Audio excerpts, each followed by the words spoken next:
Hey guys, tonight we're diving into one of the most twisted and morally bankrupt royal stories in European history. The tale of Ferdinand VII of Spain, a man so thoroughly corrupted by hatred, paranoia, and personal weakness that he would betray his own country, destroy his family, and leave behind a legacy of cruelty that shocked even the violence-hardened courts of 19th century Europe. This is not just the story of a bad king, but of how childhood trauma, family dysfunction, and unchecked power can transform a human being into something monstrous. Picture yourself in the opulent but poisonous atmosphere of the Spanish royal court in the late 1700s, where young Prince Ferdinand grew up surrounded by luxury but starved of love, trust, or any normal human relationships.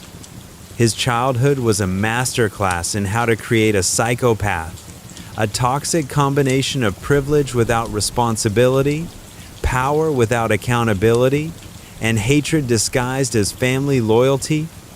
Every lesson he learned about human nature came from watching the adults around him lie, betray, and destroy each other for political advantage.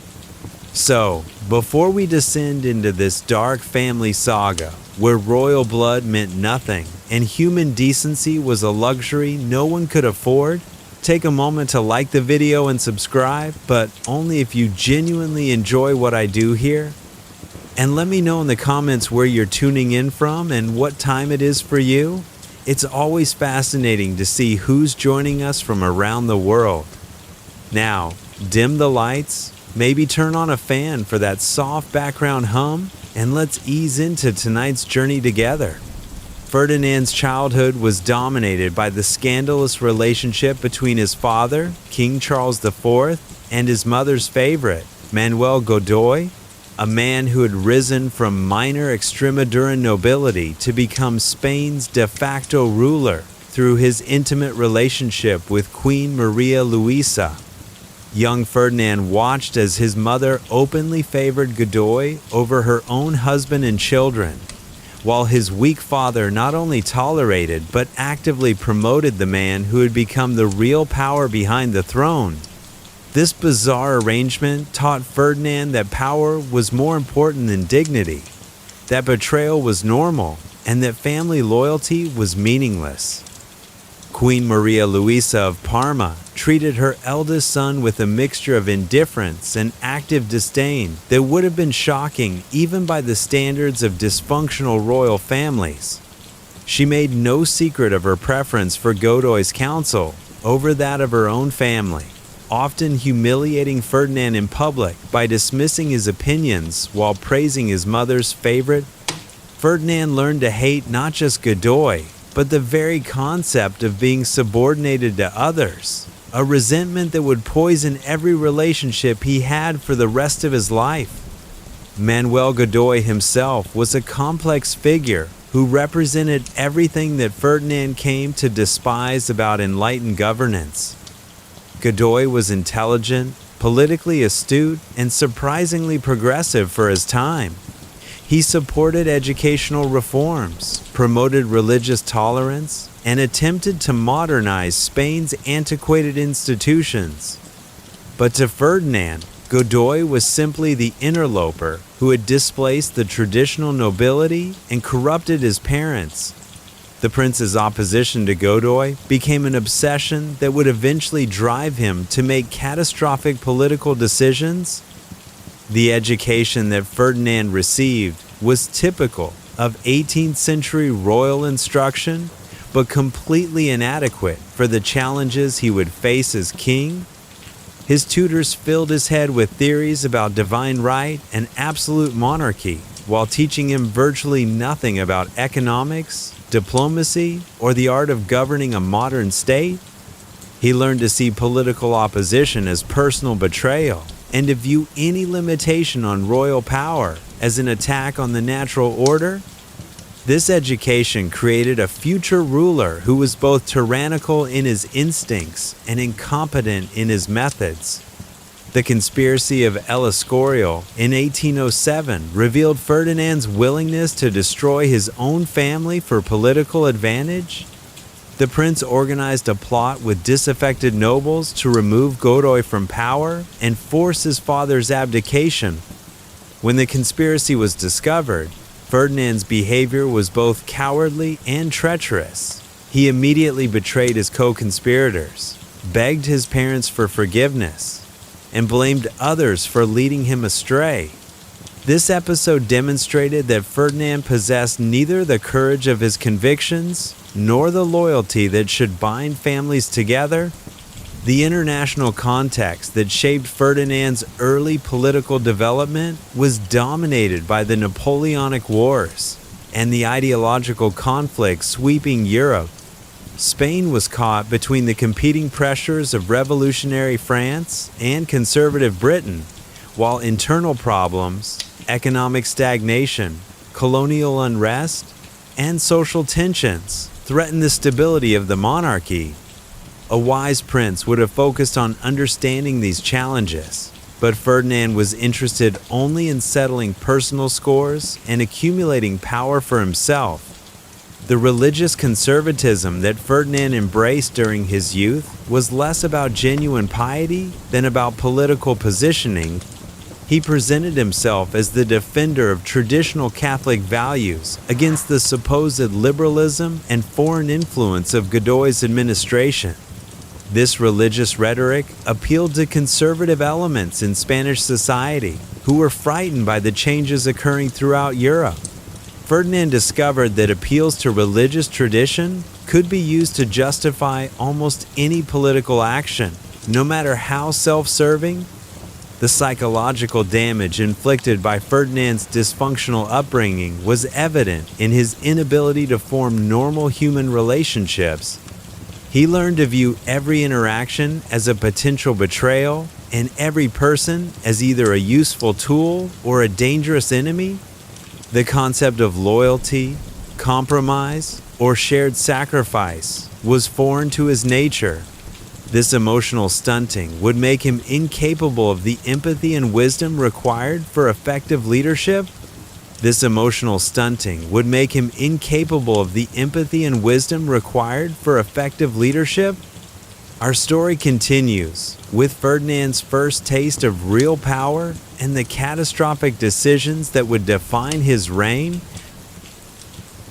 The transformation of Prince Ferdinand from a scheming palace conspirator into a pawn in Napoleon's grand strategy represents one of the most humiliating episodes in European royal history, a story of political naivety, personal weakness, and catastrophic miscalculation that would cost Spain its independence and Ferdinand his dignity. What makes this chapter particularly tragic is not just Ferdinand's failure, but how his desperate hunger for power blinded him to the reality that he was being manipulated by forces far beyond his comprehension. The tumult of Aranjuez in March 1808 gave Ferdinand his first taste of real power, and it immediately revealed the depths of his political incompetence. When popular riots erupted against his father's government and Manuel Godoy on the 17th of March -19, Ferdinand saw an opportunity to seize the throne he had been plotting to claim. Rather than trying to restore, order, or protect his family, he actively encouraged the violence and used it to force his father's abdication on the 19th of March.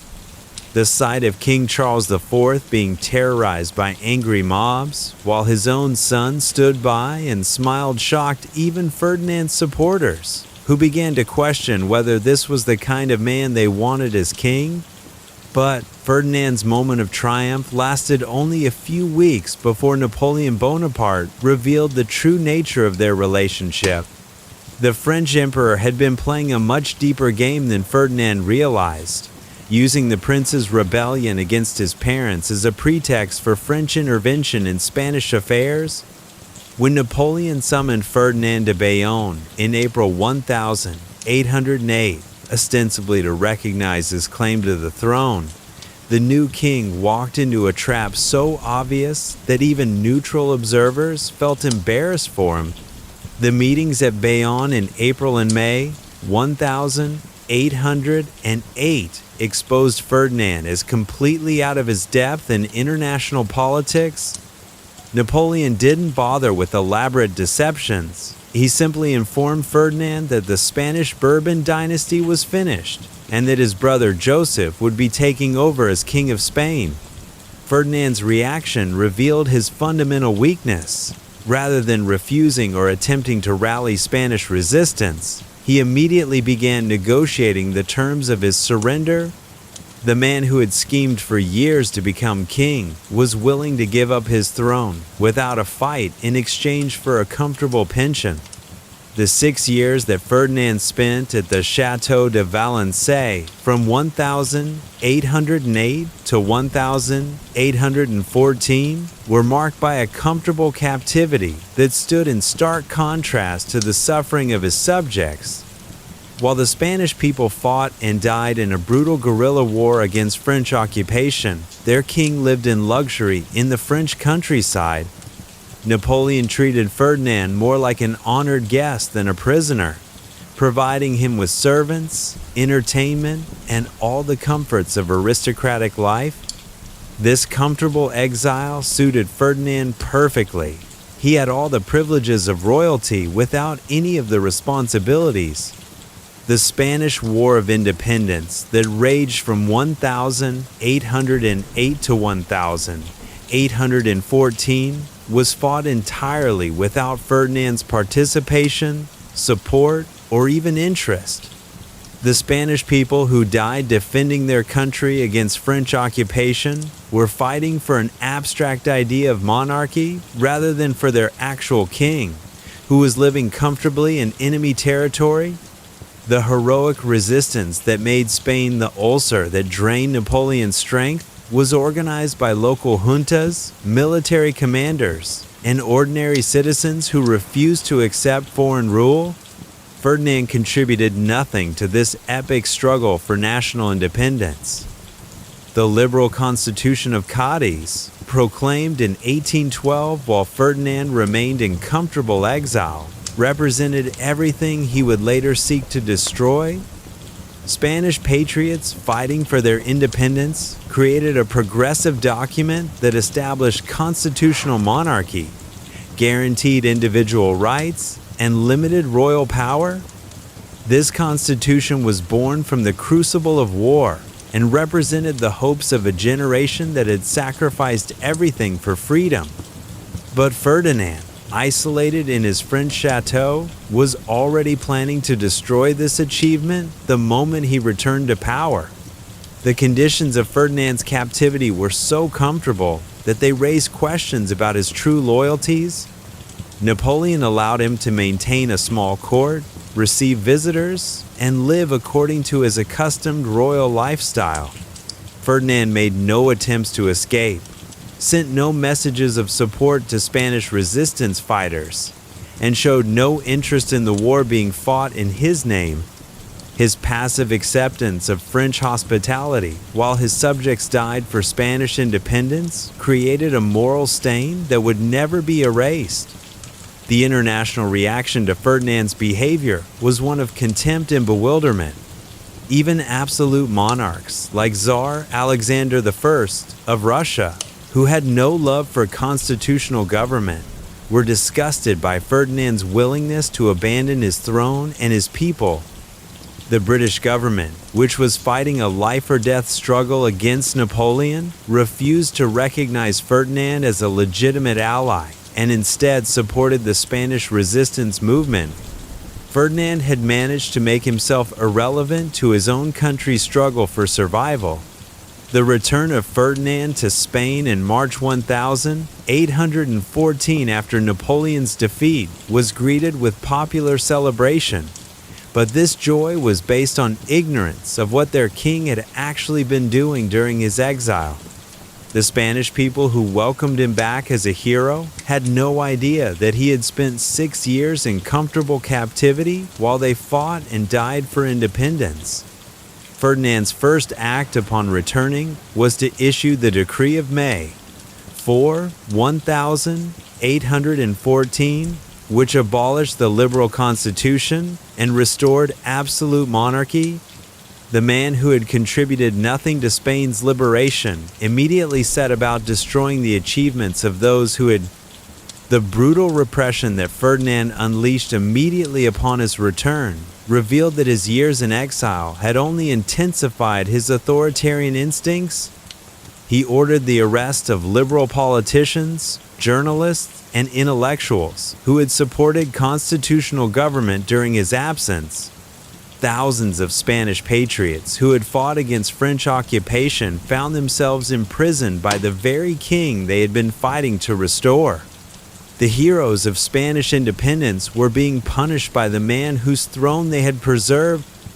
The restoration of the Spanish Inquisition and other medieval institutions in 1814 was Ferdinand's revenge against the modern world that had emerged during his absence. The progressive Spain that had been forged in the fires of resistance was systematically dismantled and replaced with an authoritarian regime that was more backward than anything that had existed before the war. Ferdinand seemed determined to prove that his comfortable exile had taught him nothing except hatred for those who had shown more courage than he possessed. The economic and social devastation that resulted from Ferdinand's policies was immediate and severe. His persecution of the educated middle class, his restoration of medieval institutions, and his complete ignorance of modern economics combined to destroy Spain's already fragile recovery from the war. The country that had demonstrated such heroism during the independence struggle was rapidly becoming Europe's most backward and impoverished nation. Ferdinand had managed to make himself irrelevant to his own country's struggle for survival. Next, we'll discover how Ferdinand's return to absolute power unleashed a reign of terror that would make his previous failures seem mild by comparison. The harsh repression that Ferdinand VII unleashed upon his return to Spain in 1814 was so systematic and vindictive that it shocked even the conservative European powers who had supported his restoration. This was not the random brutality of a mad king, but the calculated revenge of a man who had spent 6 years planning how to punish his own subjects for daring to govern themselves in his absence. Ferdinand had returned from his comfortable exile with a clear agenda to destroy every trace of the liberal Spain that had emerged during the War of Independence. The restoration of the Spanish Inquisition in July 1814 was Ferdinand's first and most symbolic act of revenge against the modern world. This medieval institution, which had been abolished by the liberal Cortes of Cádiz, was brought back with expanded authority to investigate not just religious orthodoxy, but political loyalty. While the restored Inquisition was less powerful than its medieval predecessor, Ferdinand used it as a tool for intimidating intellectuals, censoring publications, and creating an atmosphere of fear among anyone who had supported constitutional government. The very existence of the Inquisition in the 19th century made Spain seem like a relic from a darker age. The purge of Spanish institutions was extensive and deliberate. Ferdinand dismissed hundreds of liberal officials, judges, and military officers who had served during the constitutional period. Many prominent liberals were arrested, with some facing imprisonment or exile rather than execution. The most notable victims included Rafael del Riego and other military leaders who had supported constitutional government, though the scale of executions was more limited than Ferdinand's critics claimed. The real damage came from the systematic exclusion of competent administrators and the replacement of merit-based appointments with political loyalty. The persecution of Spanish intellectuals and educators was particularly damaging to the country's long-term development. Universities were purged of professors suspected of liberal sympathies, while libraries and schools were subjected to strict censorship. Scientific societies and literary clubs that had flourished during the constitutional period were disbanded or placed under government surveillance. Ferdinand seemed to believe that controlling access to ideas was essential for maintaining political stability. But the result was intellectual stagnation that left Spain increasingly isolated from European developments. The economic policies that Ferdinand implemented reflected his fundamental misunderstanding of how modern economies functioned. He restored many medieval commercial restrictions, gave monopoly privileges to political supporters, and imposed heavy taxes on trade and manufacturing. While these policies were not deliberately designed to impoverish Spain, they had that effect by discouraging investment and innovation. The country that had shown such resilience during the War of Independence began to lag behind its European neighbors in economic development. The censorship system that Ferdinand established was comprehensive and oppressive. All publications required government approval before distribution. Foreign books were banned or heavily censored, and even private correspondence was subject to surveillance. The press freedom that had emerged during the constitutional period was completely eliminated, leaving Spaniards cut off from information about political and intellectual developments in the rest of Europe. This information blackout was designed to prevent the spread of liberal ideas, but also hindered Spain's ability to learn from other countries' experiences. The liberal triennium of 1821,823 demonstrated the depth of popular dissatisfaction with Ferdinand's authoritarian rule. When Colonel Rafael del Riego led a military uprising demanding the restoration of the 1812 Constitution, the revolt spread rapidly throughout Spain. Ferdinand was forced to accept constitutional limitations on his power and to govern according to liberal principles. For 3 years, Spain experienced a renaissance of political freedom and intellectual activity that showed what the country might have achieved without Ferdinand's repression. The French invasion of 1823 that restored Ferdinand to absolute power was perhaps the most humiliating episode of his entire reign. Unable to defeat the constitutional government with his own resources, Ferdinand appealed to the Holy Alliance for military intervention. The 100,000 sons of St. Louis, who marched into Spain, were French forces acting under the authority of the Congress of Verona. The irony was bitter. The king who had been restored by Spanish resistance to French occupation was now being maintained by French bayonets.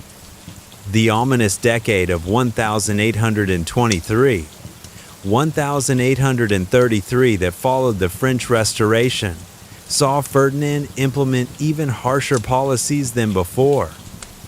Having learned that his subjects would rebel against his rule, given the opportunity, he intensified his repression of liberal ideas and institutions. Political trials, imprisonments, and executions became more frequent, though the numbers remained in the hundreds rather than thousands. The climate of fear and suspicion that Ferdinand created poisoned Spanish political life and made normal governance nearly impossible. The destruction of Spanish America during Ferdinand's reign was the direct result of his refusal to accept any constitutional limitations on royal power. The colonial independence movements that had begun during the Napoleonic period might have been reconciled with Spanish rule through federal arrangements or autonomous government. Instead, Ferdinand's insistence on absolute monarchy convinced Spanish Americans that independence was their only hope for self-governance. By 1825, Spain had lost virtually its entire American empire, reducing the country from a global power to a second-rate European state. The international isolation that resulted from Ferdinand's policies was severe and long-lasting. Even conservative European governments found his methods excessive and his policies counterproductive. Britain and France, the dominant powers of the era, viewed Ferdinand as an obstacle to European stability and Spanish recovery, Spain's diplomatic influence declined dramatically, and the country was increasingly excluded from major international decisions. The religious policies that Ferdinand pursued were marked by the same reactionary spirit that characterized his political repression. He restored clerical privileges that had been abolished during the liberal period and gave the Catholic Church extensive control over education and censorship. While these policies were popular with conservative Catholics, they also hindered Spain's ability to adapt to the social and intellectual changes occurring throughout Europe. Ferdinand's alliance with religious conservatives provided political support, but at the cost of modernization. The resistance movements that emerged in response to Ferdinand's authoritarianism were persistent and widespread. Liberal conspiracies, military pronunciamientos, and popular uprisings occurred regularly throughout his reign, forcing the government to maintain extensive security forces. The fact that Ferdinand faced constant opposition from his own subjects demonstrated the fundamental illegitimacy of his rule. A king who could only govern through repression and foreign military support had clearly lost the consent of the governed. A king who could only govern through repression and foreign military support had clearly lost the consent of the governed. Our story reaches its climax with Ferdinand's death and the final catastrophe he inflicted on his country, even from beyond the grave. The death of Ferdinand VII on the 29th of September, 1833, was as pathetic and undignified as the life he had lived, marking the end of one of the most destructive reigns in European history, and leaving behind a legacy so toxic that it would poison Spanish politics for generations. Even in his final moments, Ferdinand managed to create one last crisis that would plunge his country into decades of civil war, proving that his capacity for causing suffering extended literally to his deathbed. This was a man who could not even die without inflicting maximum damage on the nation he had spent his life destroying. The succession crisis that Ferdinand created through his manipulation of inheritance laws revealed his complex motivations and the deep divisions within Spanish society. In 1830, he had issued the Pragmatic Sanction, which abolished the Salic law and allowed his daughter Isabella to inherit the throne instead of his brother Carlos. While Ferdinand's personal dislike of Carlos certainly played a role, the decision also reflected the influence of his fourth wife, Maria Cristina of Naples, and the liberal faction at court who saw Isabella's succession as an opportunity to implement constitutional reforms. Ferdinand's choice to support his 3-year-old daughter over his adult brother would have consequences he never anticipated. The First Carlist War that erupted immediately after Ferdinand's death in 1833 was the direct result of this succession dispute. Carlos, supported by traditionalist Catholics, Basque and Navarrese regionalists, and conservative rural populations, refused to accept Isabella's claim to the throne. The civil war that followed would last from 1833 to 1840, devastating the Spanish countryside and costing tens of thousands of lives.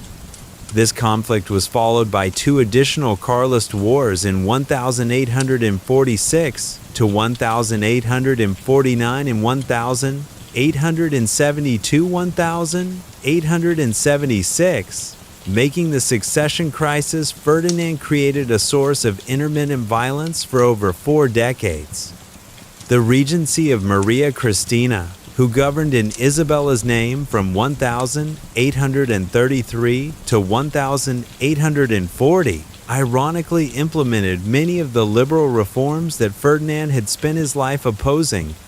The constitutional monarchy that emerged during the Regency, the abolition of the Inquisition, and the establishment of a more modern legal system represented everything Ferdinand had fought against. The bitter irony was that Ferdinand's own succession arrangements had made possible the very liberal transformation of Spain that he had dedicated his reign to preventing. The international dimensions of the succession crisis reflected the broader ideological divisions in post-Napoleonic Europe. Britain and France supported Isabella's liberal government, seeing it as an opportunity to establish constitutional monarchy in Spain. Austria and Russia initially favored Carlos as the legitimate heir and defender of traditional monarchy. This international involvement turned the Spanish succession into a proxy conflict between liberal and conservative forces throughout Europe. The economic devastation that Ferdinand left behind was staggering in its scope and would take generations to overcome. Spain, which had entered the 19th century as one of Europe's major powers, was now among its most backward and impoverished nations. The systematic destruction of trade, the persecution of the educated middle class, and the loss of colonial revenues had created a cycle of poverty and stagnation. The country that had once financed global exploration and conquest could barely maintain its own government. The loss of the Spanish-American Empire during Ferdinand's reign represented one of the greatest geopolitical disasters in modern history. Between 1810 and 1825, Spain lost virtually all of its American territories, from Mexico to Argentina. This collapse was not inevitable. Many colonial leaders had initially sought autonomy within the Spanish Empire rather than complete independence. Ferdinand's inflexible insistence on absolute monarchy and his refusal to consider federal arrangements or constitutional reforms convinced Spanish Americans that independence was their only option. The cultural and intellectual damage that Ferdinand inflicted on Spain was perhaps even more devastating than the economic losses. His systematic persecution of intellectuals, his destruction of liberal institutions, and his comprehensive censorship had created a generation of Spaniards who were isolated from the intellectual and scientific developments transforming the rest of Europe. Spain, which had produced some of history's greatest writers, artists, and thinkers, became a cultural backwater where new ideas could not take root. The personal character that Ferdinand revealed throughout his life made him a figure of contempt, even among absolute monarchs who shared his political views. His cowardice during the Napoleonic period, his comfortable exile while his subjects fought for independence, and his vindictive persecution of Spanish patriots marked him as a ruler without honor or basic human decency. Even conservative leaders like Metternich and Tsar Nicholas I, who opposed liberalism, found Ferdinand's methods excessive and his character repugnant. The historical assessment of Ferdinand VII has been uniformly negative across the political spectrum. Liberal historians condemn him as a tyrant who destroyed Spanish democracy, while conservative historians criticize him for weakening traditional monarchy through his excesses. Spanish historians of all political persuasions agree that Ferdinand was a disaster for their country. He is remembered not as a king, but as a cautionary tale about the dangers of absolute power in the hands of someone unfit to wield it. The comparison between Ferdinand and other notorious rulers reveals the unique nature of his failure. Unlike mad emperors such as Caligula or effective dictators like Napoleon, Ferdinand was neither insane nor competent. He was simply a weak, vindictive man who used unlimited power to satisfy personal grudges and ideological obsessions. His reign demonstrated that incompetence combined with absolute authority could be more destructive than either madness or calculated evil.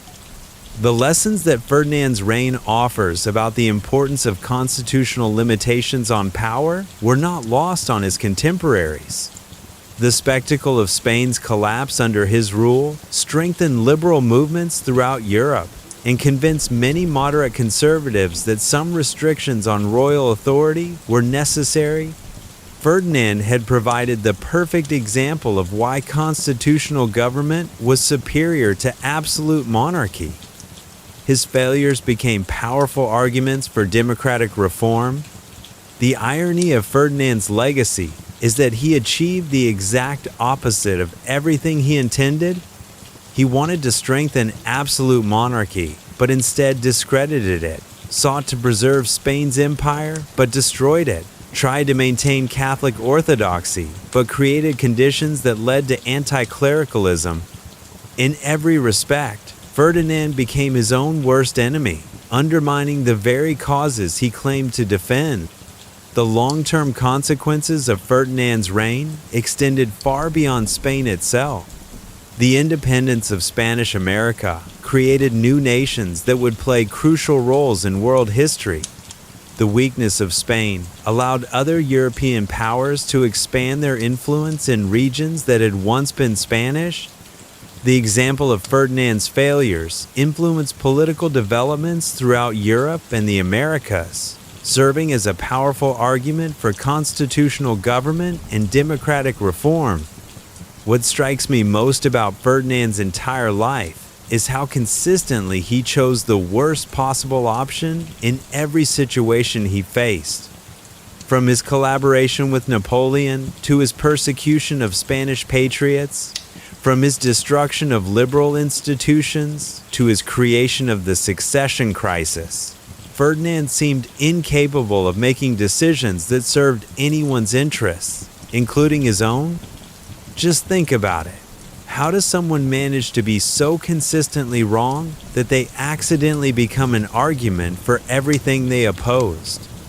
From the shameful legacy of Spain's worst king, our journey now takes us to the even more twisted world of Imperial Rome, where an emperor's grief and madness would lead to one of the most bizarre and disturbing relationships in ancient history.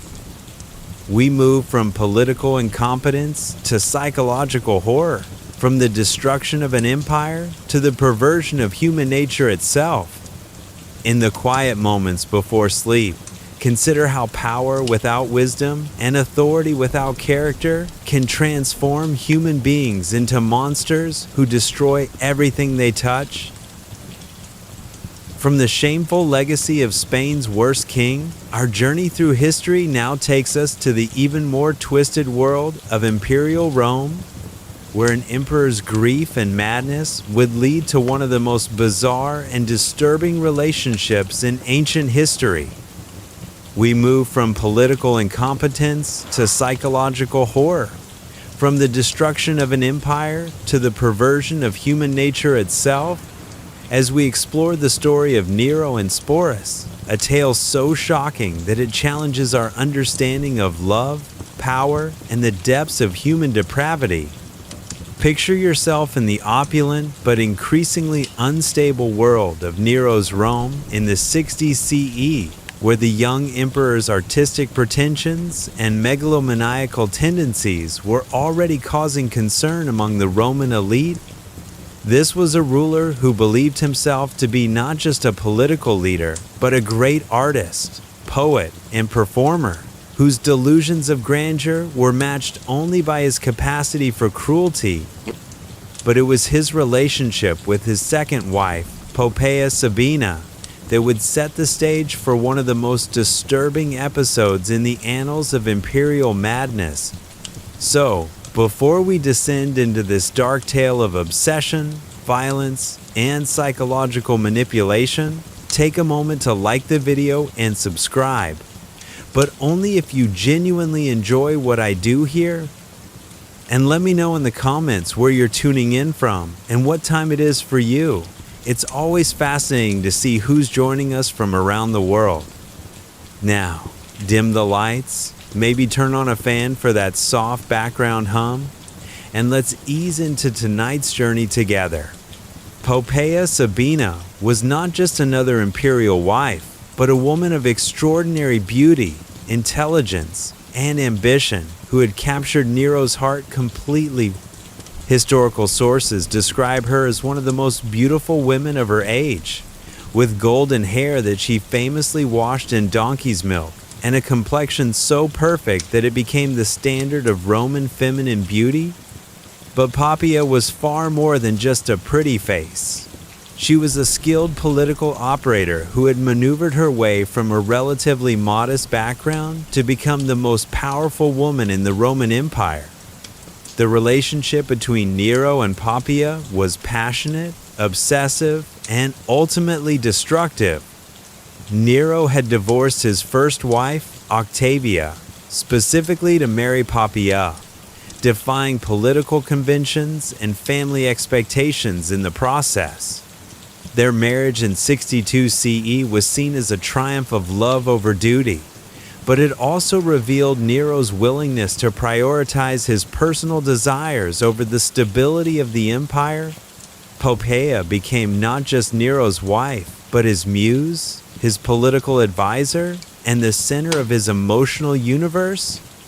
The influence that Poppaea wielded over Nero was enormous and often controversial.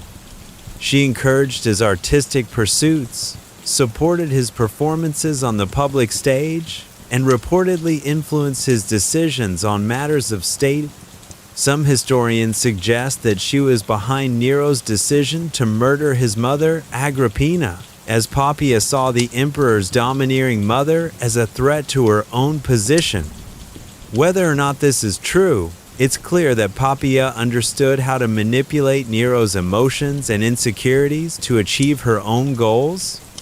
The death of Poppaea in 65 CE was the event that would transform Nero from a merely bad emperor into something approaching a monster.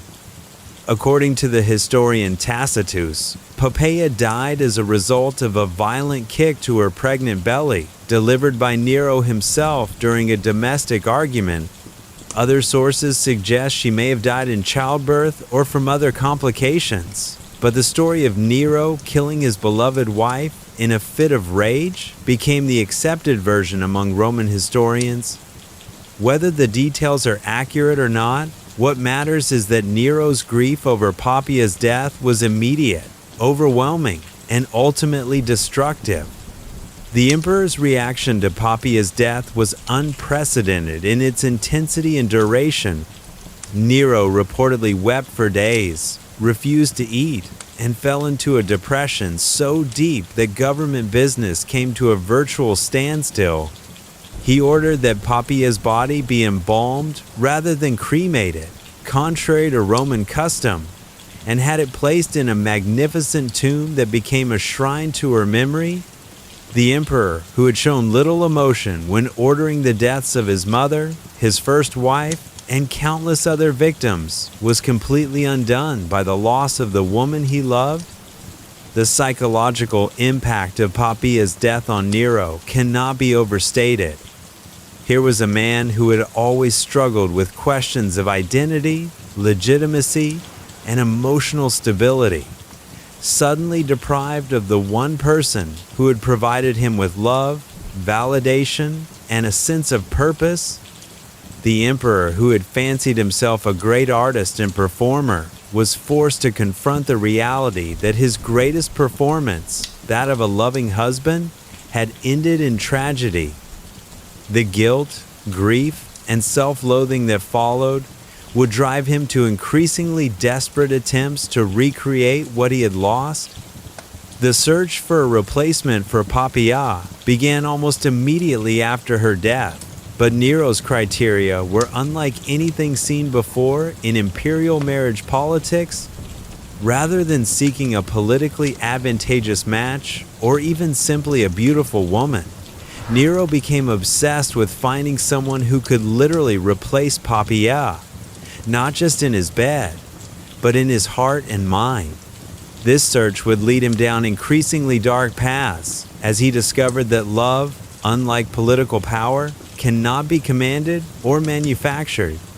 The emperor's attempts to find solace in traditional Roman pursuits, gladiatorial games, theatrical performances, architectural projects, all proved inadequate to fill the void left by Poppaea's death.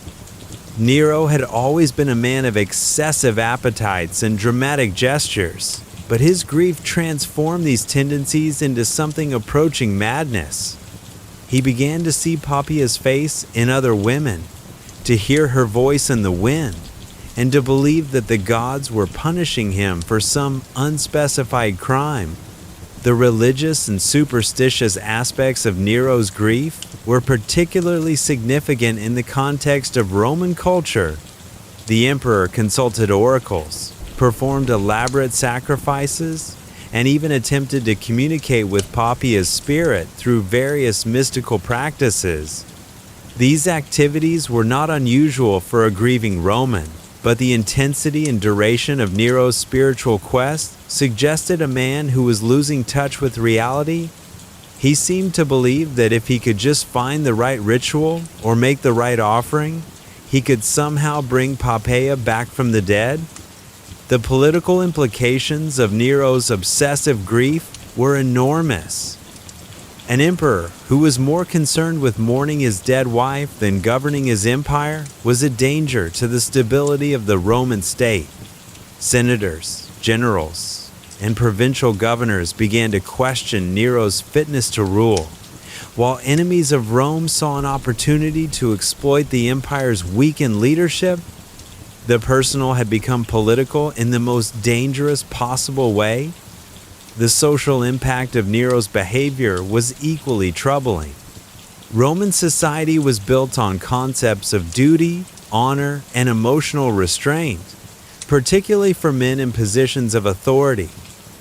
An emperor who wept publicly, neglected his responsibilities, and indulged in mystical practices was violating fundamental Roman values. Nero's grief, however genuine, was seen as a sign of weakness that undermined the dignity of the imperial office. The economic consequences of Nero's distraction were also significant. The emperor's neglect of administrative duties, combined with his expensive attempts to honor Poppaea's memory, placed additional strain on the imperial treasury. Trade relationships suffered as foreign ambassadors found it difficult to conduct business with a ruler who was more interested in seances than statecraft. The empire that had once been the model of efficient administration was beginning to show signs of serious dysfunction. Our story continues with Nero's discovery of a young man who would become the focus of his desperate attempt to recreate the love he had lost, leading to one of the most shocking and disturbing relationships in ancient history. The discovery of Sporus would mark the beginning of one of the most psychologically disturbing chapters in Roman imperial history, as Nero's grief-stricken mind seized upon a solution so shocking that it would horrify even the jaded aristocrats of imperial Rome. What the emperor was about to do would cross every boundary of human decency, violate the most fundamental concepts of Roman masculinity, and create a relationship so twisted that historians would struggle for centuries to find adequate words to describe it. Sporus was a young freedman, probably in his teens, who bore what contemporaries described as a striking physical resemblance to the late Empress Poppaea. Historical sources suggest he may have been a slave in the imperial household, though his exact origins remain unclear. What is certain is that when Nero first laid eyes on the boy, he was struck by what he perceived as an almost supernatural similarity to his dead wife. The same delicate features, the same golden hair, the same graceful bearing that had made Poppaea the most beautiful woman in Rome seemed to have been reborn in this young man. The decision that Nero made upon seeing Sporus was so unprecedented and horrifying that it defied every convention of Roman society. Rather than simply taking the boy as a lover, which would have been scandalous but not unheard of, Nero conceived of a plan that was both medically dangerous and psychologically devastating, he would have Sporus surgically altered to resemble Poppaea as closely as possible, then marry him in a formal ceremony and treat him as his empress. The emperor who had lost his wife to death was attempting to recreate her through the mutilation of an innocent young man. The surgical procedures that Nero ordered to be performed on Sporus were primitive, dangerous, and almost certainly agonizing. Roman medical knowledge, while advanced for its time, was hardly equipped to perform the kind of gender reassignment surgery that Nero demanded. The exact nature of these operations remains unclear from historical sources, but they likely involve castration and other modifications designed to make Sporus appear more feminine.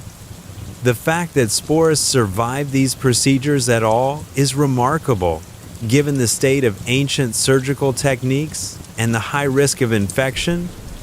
The psychological trauma inflicted on Sporus during this process is almost impossible to imagine.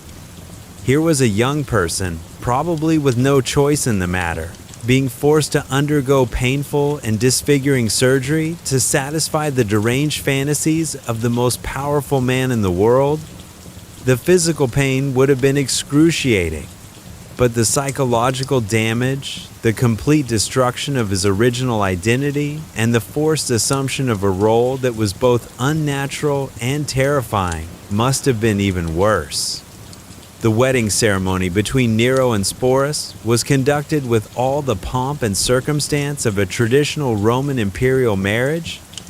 Sporus was dressed in the regalia of an empress, complete with the traditional bridal veil and jewelry that had once belonged to Poppaea herself. The ceremony was attended by senators, courtiers, and other members of the Roman elite, all of whom were forced to participate in what they knew was a grotesque parody of marriage. The very foundations of Roman social order, the sanctity of marriage, the importance of gender roles, the dignity of imperial office, were being openly mocked. The reaction of Roman society to this bizarre union was one of horror, disgust, and barely concealed rebellion.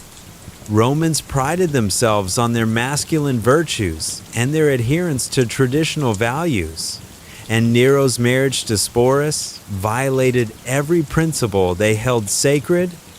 The emperor, who was supposed to embody Roman strength and dignity, was instead displaying weakness, perversion, and a complete disregard for social norms.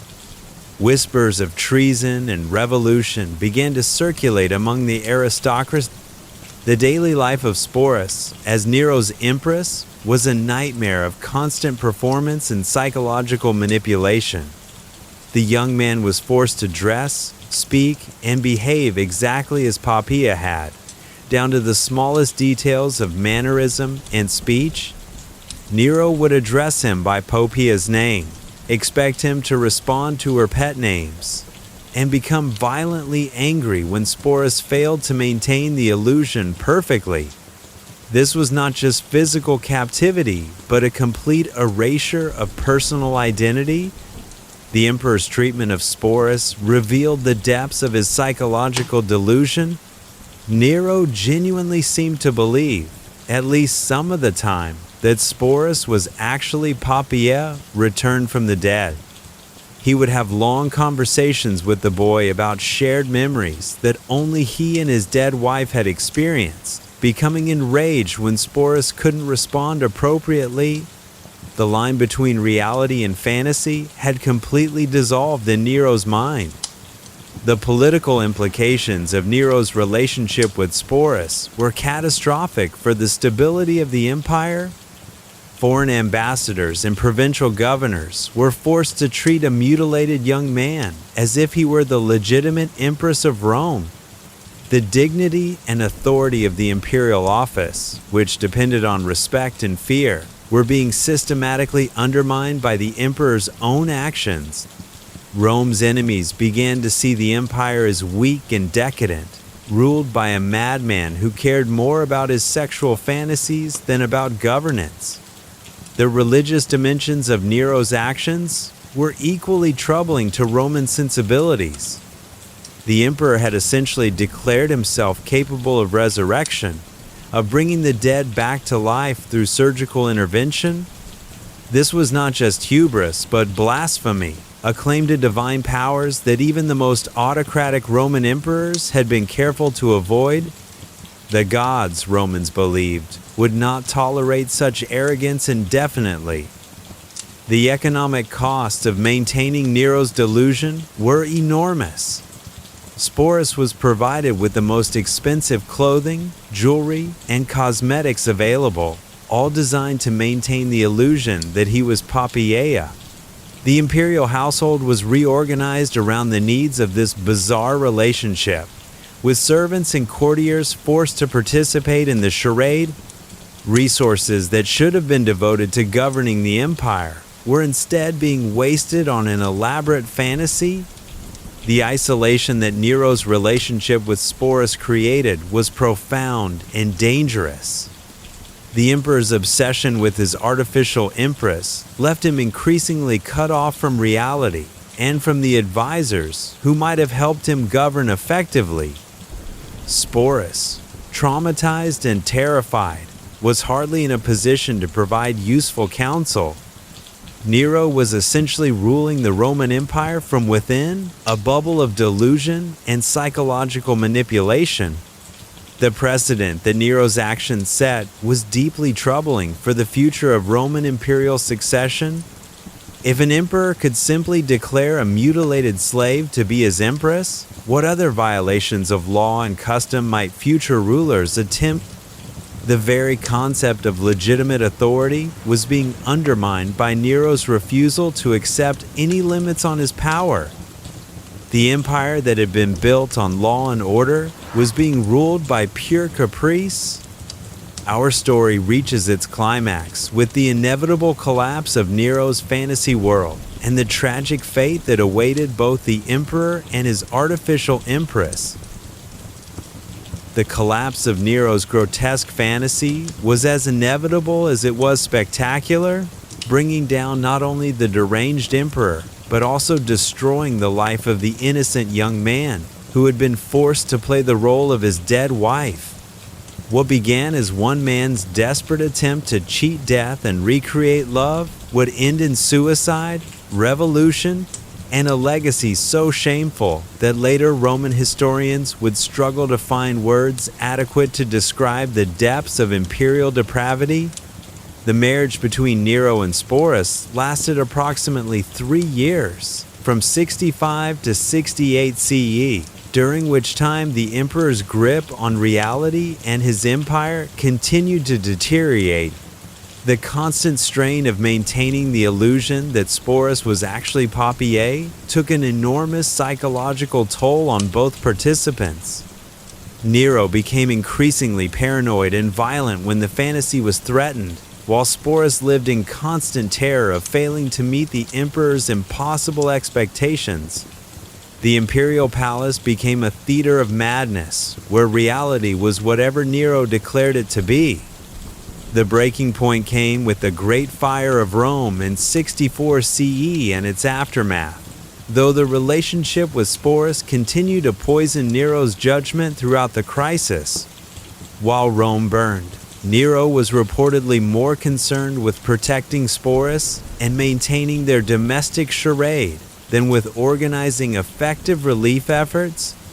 The emperor, who should have been leading the response to the greatest disaster in Roman history, was instead obsessing over whether his artificial empress was wearing the right jewelry. This misplaced priority became a symbol of Nero's complete unfitness to rule.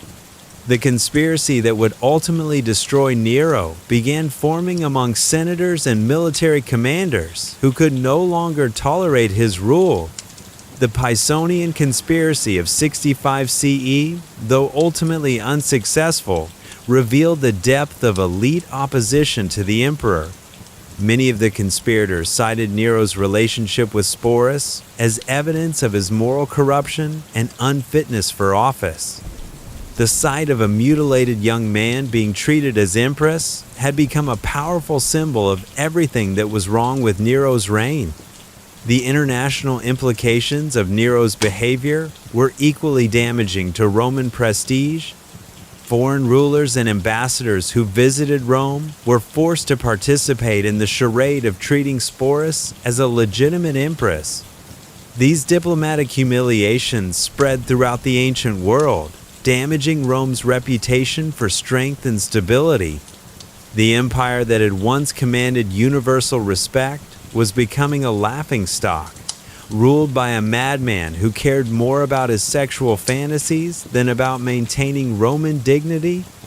The military revolts that began in 68 CE were directly connected to the army's disgust with Nero's personal conduct. Roman soldiers prided themselves on their discipline, honor, and masculine virtues, and they found Nero's relationship with Sporus deeply offensive.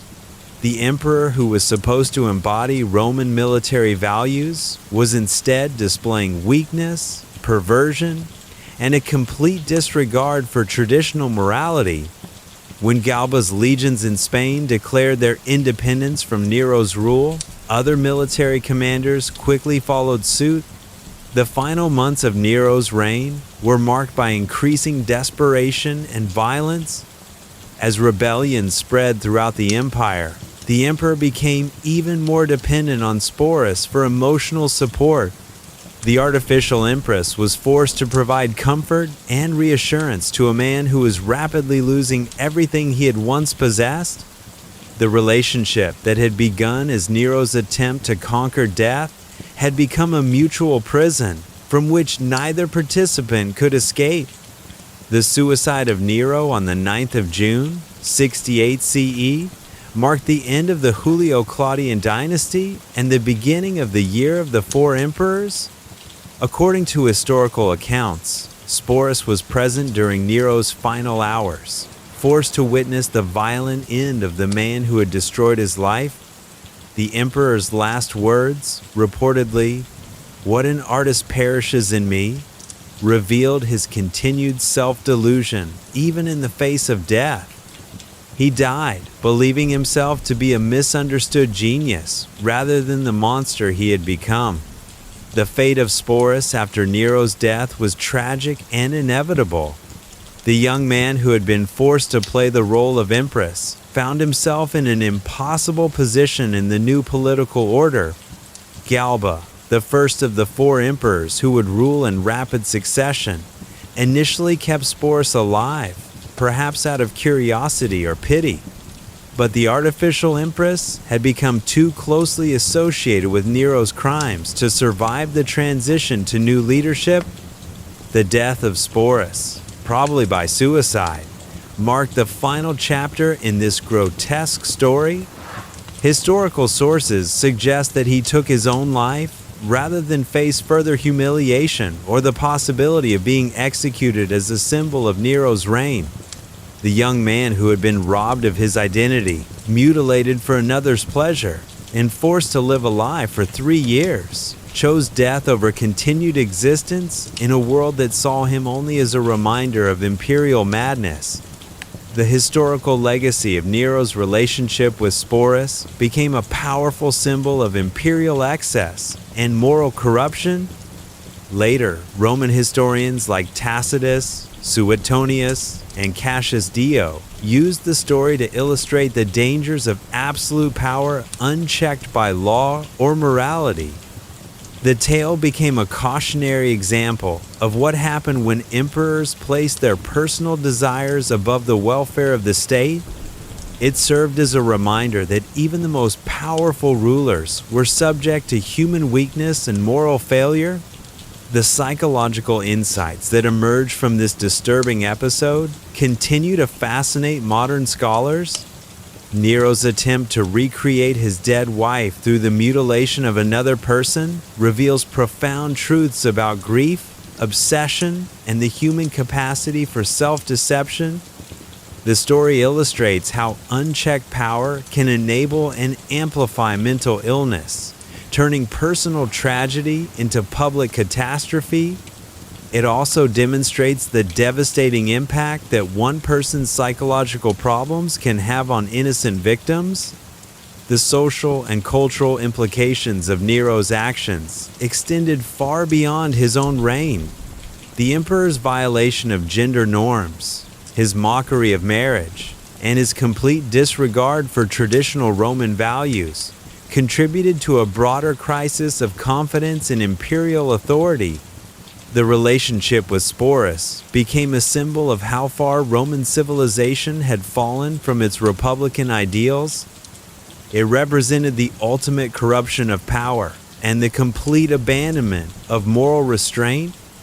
What strikes me most about this entire tragic episode is how it reveals the terrible vulnerability of those who find themselves at the mercy of absolute power. Sporus had no choice in his fate, no ability to resist or escape, and no hope of justice or rescue.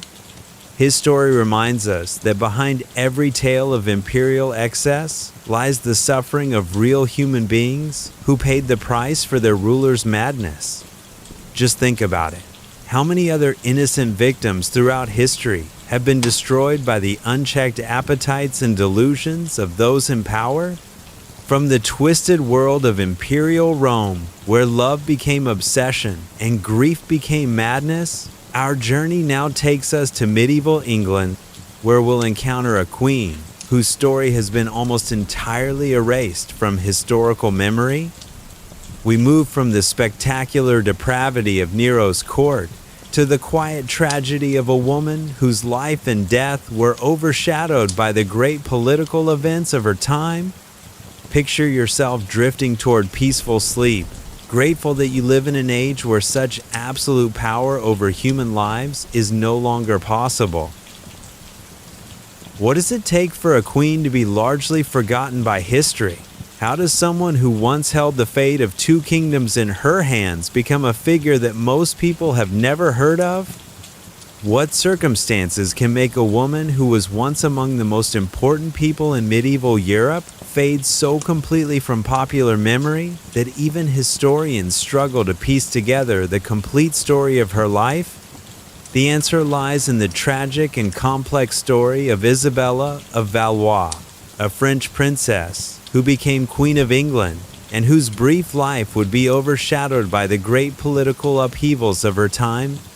Her relative obscurity in popular history wasn't necessarily the result of deliberate suppression, but rather the unfortunate consequence of being a woman whose story was deemed less important than the dramatic political events that surrounded her.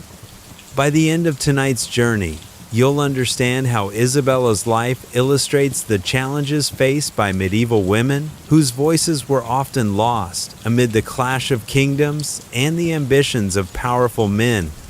Picture yourself in the turbulent world of 14th century Europe, where royal marriages were instruments of diplomacy and queens were expected to serve as living symbols of political alliances. This was an age when a woman's value was measured primarily by her ability to produce male heirs and maintain peaceful relations between hostile kingdoms.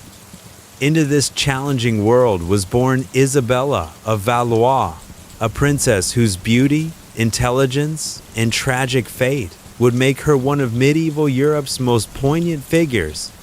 So, before we explore the largely forgotten story of one of medieval Europe's most interesting queens, take a moment to like the video and subscribe, but only if you genuinely enjoy what I do here. And let me know in the comments where you're tuning in from and what time it is for you. It's always fascinating to see who's joining us from around the world. Now, dim the lights, maybe turn on a fan for that soft background hum, and let's ease into tonight's journey together. Isabella of Valois was born on the 9th of November, 1389, into the French royal family during one of the most chaotic periods in medieval European history. Her father, Charles VI of France, suffered from recurring bouts of mental illness that left the French kingdom in constant political turmoil. Her mother, Isabeau of Bavaria, was a formidable woman who effectively ruled France during her husband's periods of incapacity. Isabella grew up in a court where power was constantly shifting, where today's ally could become tomorrow's enemy, and where survival depended on understanding the deadly games of medieval politics. The young princess was described by contemporary sources as exceptionally beautiful, with a fair complexion and golden hair that were considered the height of medieval feminine perfection. But Isabella was more than just a pretty face. She was well educated and possessed of a strong personality that would both serve her well and create challenges in her future roles. In an age when most women were expected to be silent and obedient, Isabella had opinions and the intelligence to express them thoughtfully. The political situation that would determine Isabella's fate was shaped by the ongoing 100 Years' War between England and France. By the 1390s, both kingdoms were exhausted by decades of warfare and looking for ways to achieve peace without losing face. Royal marriages had always been the preferred method for sealing international agreements, and Isabella, as a daughter of the French king, was an obvious candidate for a diplomatic union. What no one could have anticipated was how completely this marriage would transform both her life and the course of European history. The negotiations for Isabella's marriage began when she was still a small child, reflecting the medieval practice of arranging royal unions based on political necessity rather than personal compatibility. The English court, led by King Richard II, saw an opportunity to secure peace with France through a marriage alliance that would legitimize English territorial claims while providing France with a face-saving way to end the current phase of the war. Isabella, barely 6 years old, had no say in these negotiations that would determine the entire course of her life. The marriage contract that was signed in 1396 was one of the most elaborate and politically significant agreements of the medieval period. Isabella, now 6 years old, would marry Richard II of England, who was 29 and had already been widowed. The age difference was significant even by medieval standards, but the political benefits were considered more important than personal considerations. The marriage would bring a temporary end to active hostilities in the 100 Years' War and establish a new balance of power in Western Europe. The wedding ceremony that took place on the 31st of October, 1396, just 5 days before Isabella's 7th birthday, was a magnificent spectacle designed to demonstrate the wealth and power of both kingdoms. Isabella was dressed in cloth of gold and surrounded by the greatest nobles of England and France. The ceremony was conducted with all the pomp and circumstance that medieval royalty could muster, though the sight of such a young child being married to a grown man must have been sobering even to medieval observers. The early years of Isabella's marriage to Richard II were marked by an unusual degree of affection and respect between the royal couple. Despite the vast age difference and the political nature of their union, Richard seems to have genuinely cared for his young wife. He provided her with a magnificent household, expensive gifts, and a level of freedom that was unusual for medieval queens. Isabella, in turn, appears to have developed genuine affection for her husband, despite the unusual circumstances of their marriage. The political implications of Isabella's marriage were enormous and far-reaching. Her union with Richard II created a new dynamic in European politics, linking the French and English royal houses in ways that would have consequences for generations. The marriage also established Isabella as one of the most important women in Europe, with potential influence over both English and French policy. For a brief period, it seemed as though this child bride might actually help bring lasting peace to Western Europe. The cultural impact of Isabella's arrival in England was equally significant. She brought with her a retinue of French courtiers, artists, and scholars who introduced new ideas and customs to the English court. Her influence can be seen in the art, literature, and fashion of late medieval England, as French styles and sensibilities began to blend with English traditions. Isabella was not just a political symbol, but a cultural bridge between two great civilizations. The economic aspects of Isabella's marriage were staggering in their scope. Her dowry was one of the largest ever negotiated in medieval Europe, involving not just money but territories, trading rights, and political concessions. The cost of maintaining her household, providing for her retinue, and funding her various charitable activities placed a significant burden on the English treasury, but the political benefits were considered worth the substantial expense. The religious dimensions of Isabella's role as queen were equally important. As a French princess married to an English king, she was expected to serve as a bridge between the different religious traditions and practices of the two kingdoms. Her patronage of churches, monasteries, and religious scholars helped to strengthen the bonds between English and French Christianity. She was seen as a symbol of divine blessing on the peace between the two nations. The personal challenges that Isabella faced as a child queen were enormous and largely unrecognized by her contemporaries. She had to navigate the complex politics of the English court while maintaining her connections to France. She was expected to be a wife, a queen, and a diplomat, while still being essentially a child. The pressure to eventually produce an heir, to maintain political alliances, and to represent both kingdoms with dignity would have been overwhelming for someone much older and more experienced. But the relatively peaceful period of Isabella's marriage would not last long, and the political upheavals that were about to engulf England would transform her from a beloved queen into a tragic figure whose youth and innocence could not protect her from the brutal realities of medieval politics. The political upheaval that would destroy Isabella's world began with the growing opposition to her husband Richard II's increasingly autocratic rule.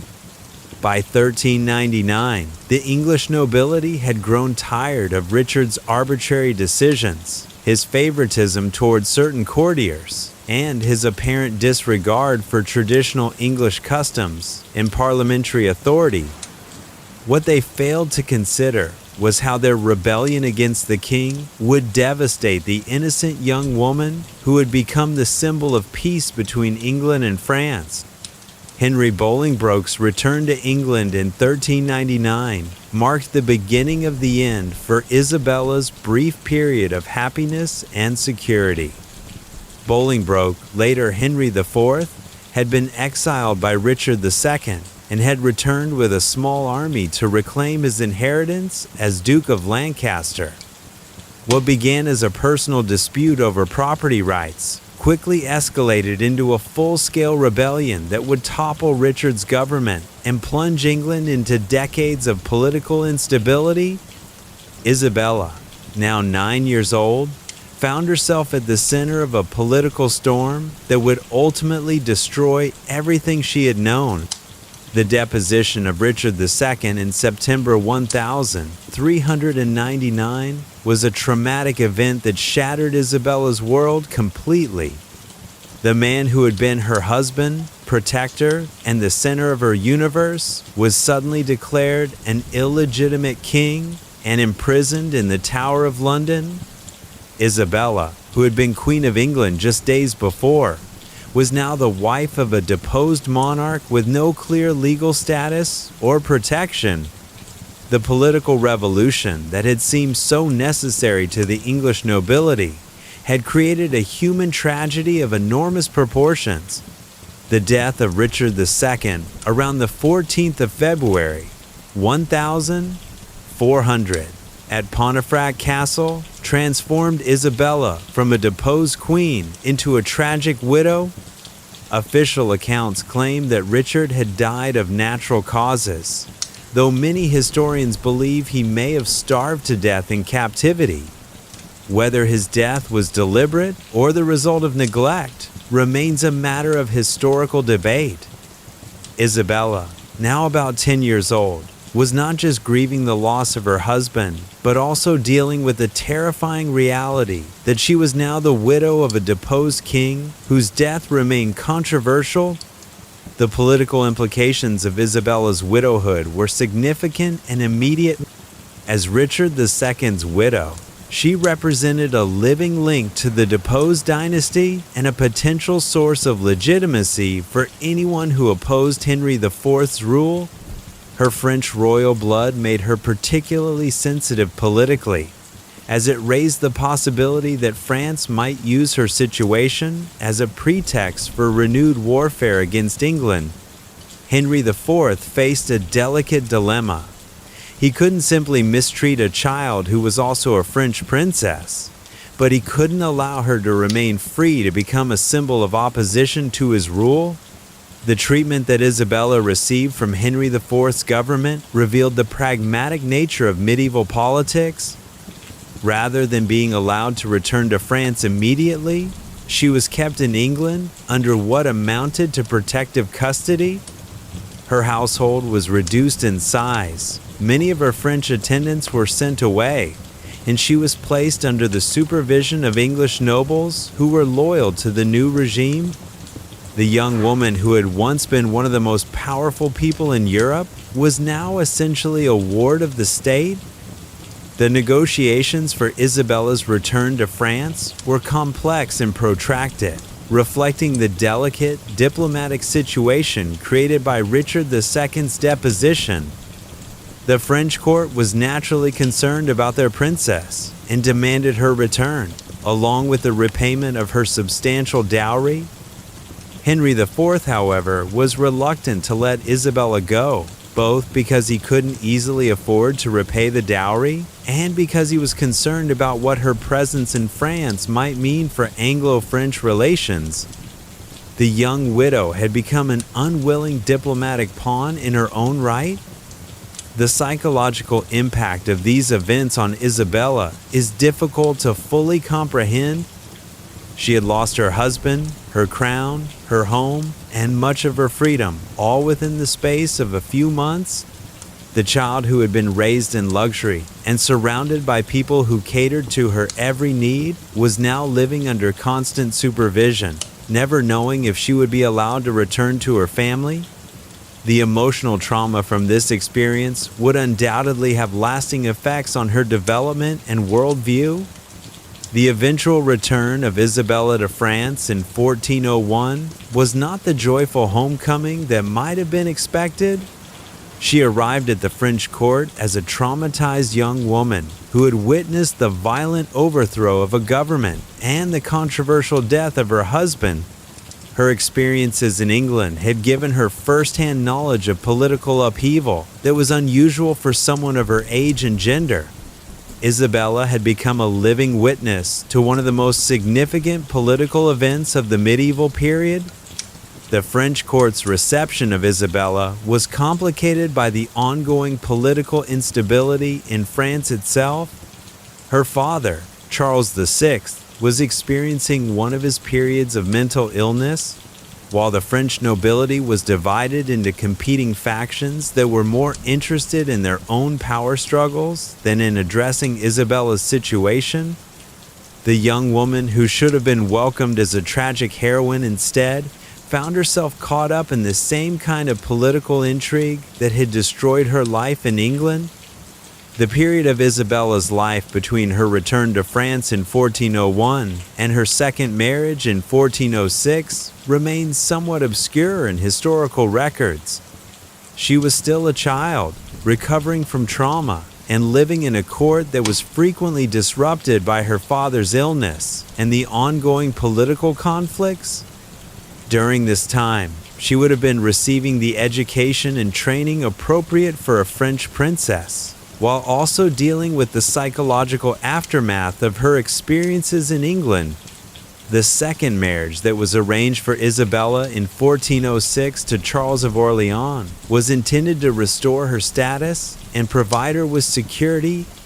Charles was a powerful French nobleman, a poet of considerable talent, and a man who seemed genuinely fond of his young wife.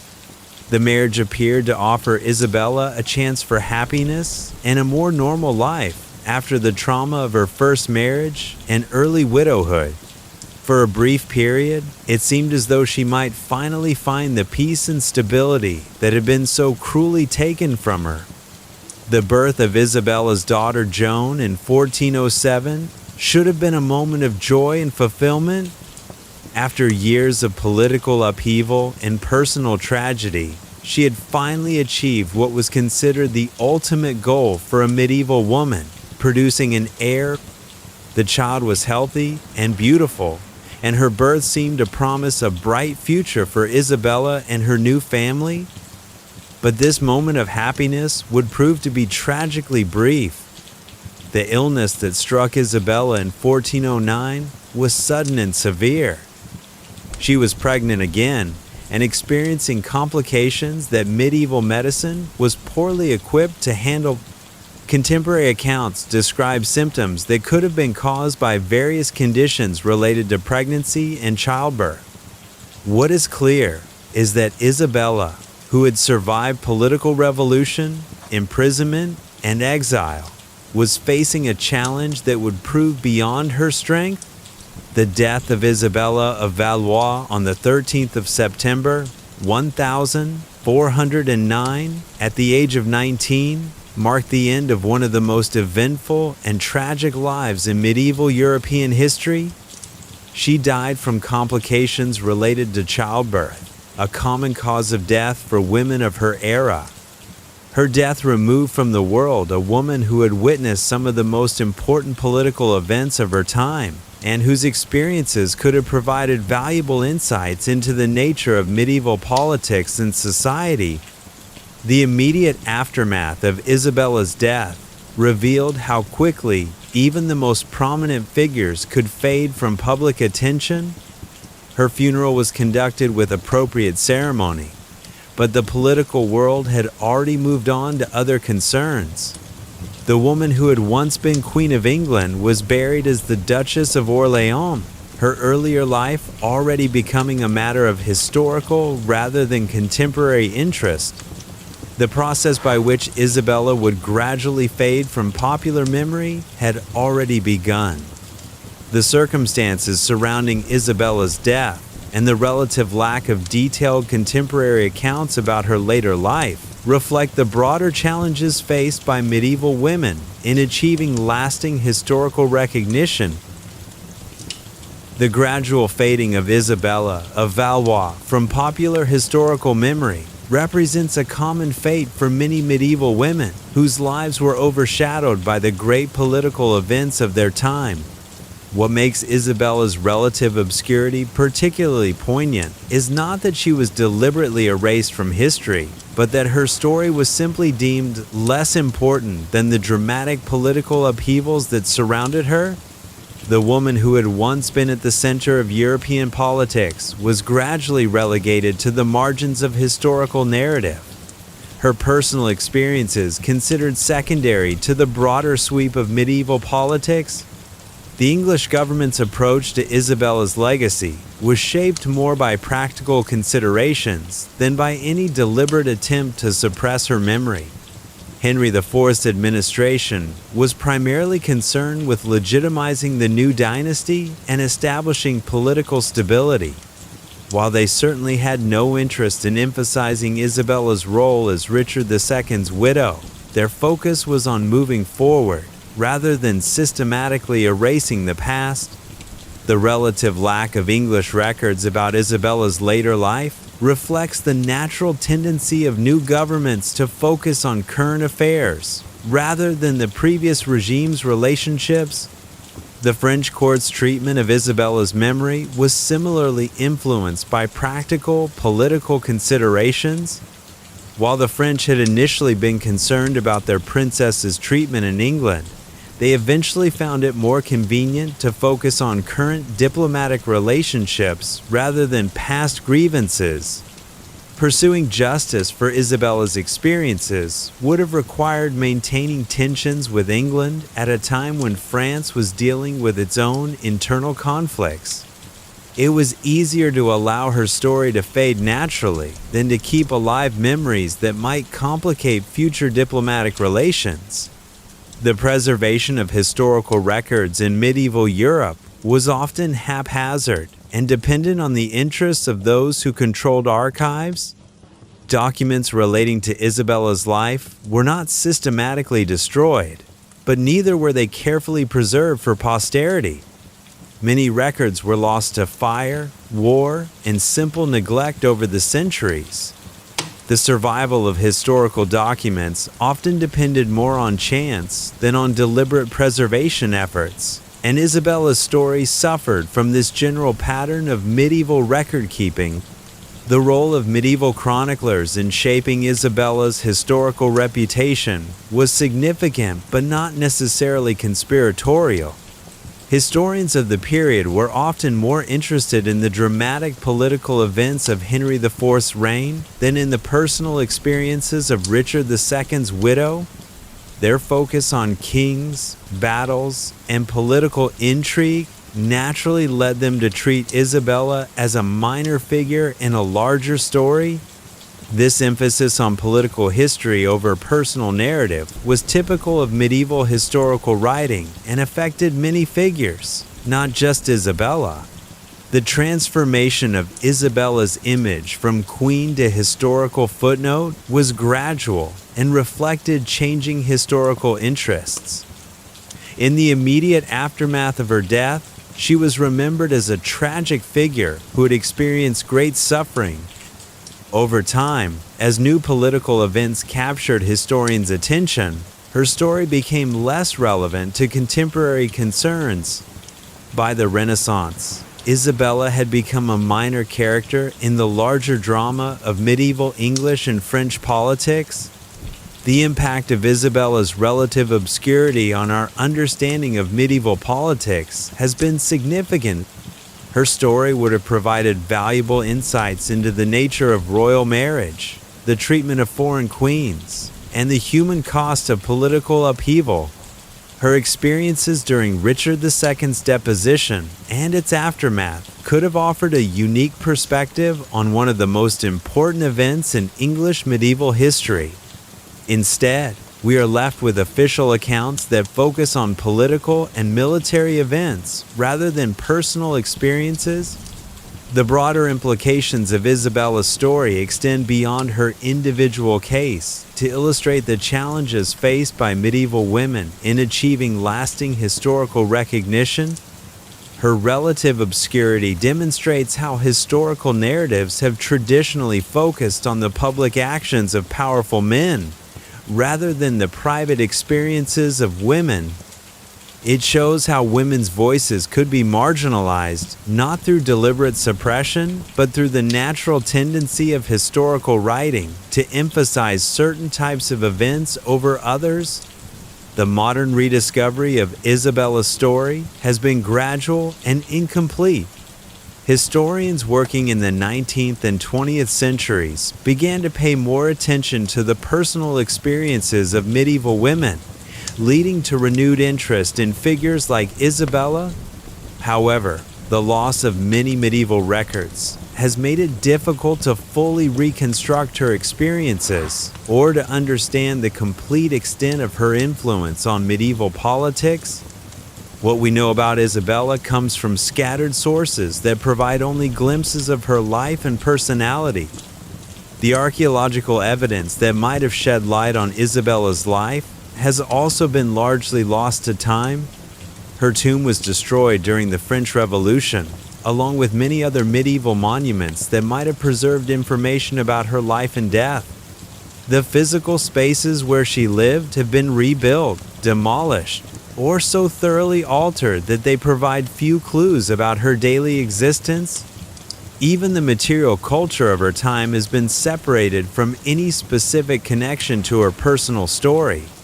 The artistic representations of Isabella that might have preserved her image for posterity are few and often uncertain. Medieval portraits of royal women were often idealized rather than realistic, making it difficult to know what Isabella actually looked like. The artistic works that do survive from her period show generic royal figures rather than specific individuals. Her physical appearance, like so much else about her personal life, remains largely a matter of speculation. The literary works that might have commemorated Isabella's story were either never written or have been lost. Medieval poets and chroniclers who might have celebrated her beauty, mourned her tragic fate, or preserved her memory in verse were more interested in other subjects. The rich tradition of medieval literature that preserved the stories of other queens and noble women somehow failed to include Isabella in any significant way. Her absence from literary memory reflects the broader pattern of her historical marginalization.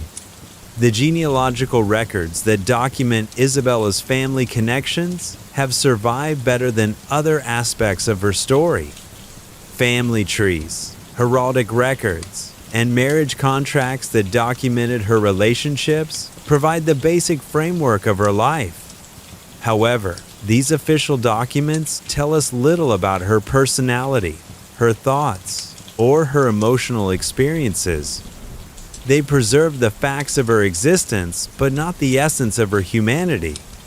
The religious records that might have preserved information about Isabella's spiritual life are similarly limited. While we know that she was involved in various charitable activities and religious observances, the details of her personal faith remain largely unknown. The medieval church typically kept detailed records of royal patrons and benefactors, but Isabella's religious activities are mentioned only in passing in surviving documents. The international diplomatic records that document Isabella's role in medieval politics provide some of the most detailed information about her life. Treaties, letters, and official communications that mention her give us insights into her political importance and the diplomatic considerations surrounding her marriages. However, these documents focus on her public role rather than her private experiences, leaving many questions about her personal life unanswered.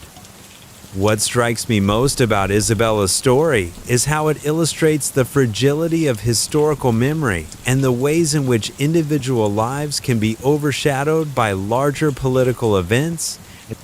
Her relative obscurity wasn't the result of a deliberate conspiracy, but rather the natural consequence of historical writing that prioritized certain types of stories over others.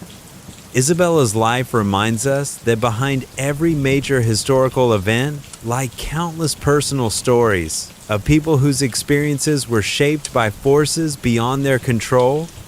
As our journey through these forgotten chapters of human history draws to its peaceful close, we find ourselves reflecting on the extraordinary range of human experience we have witnessed together.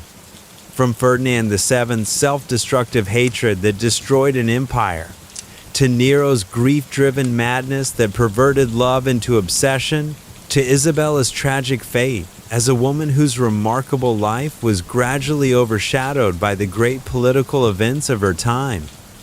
Each story has revealed different aspects of how power operates, how the innocent suffer, and how historical memory is shaped by the interests and perspectives of those who record it.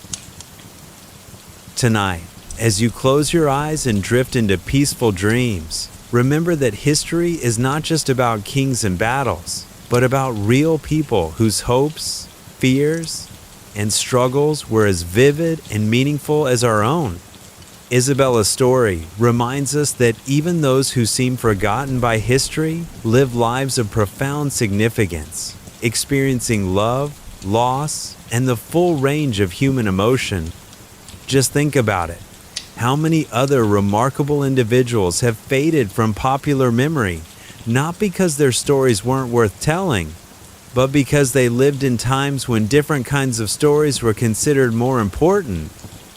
In remembering these forgotten lives, we honor not just their memory, but the fundamental human dignity that transcends the political upheavals and power struggles that so often dominate historical narratives.